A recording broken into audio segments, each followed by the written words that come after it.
Здравствуйте.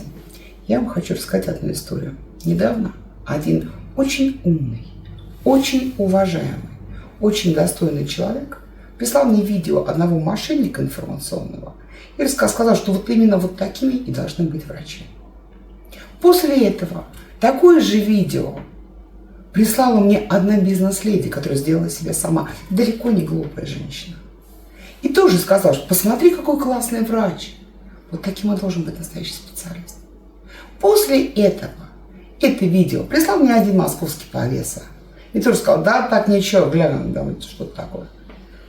Ребята, я хочу вас предупредить. Если вам кто-то рассказывает какие-то великие истины, это не значит, что он хочет вам чего-то хорошего. Великие истины в интернете вам рассказывают только для того, чтобы вы что-нибудь у кого-нибудь купили. Посмотрите, он там в конце точно ничего не продает.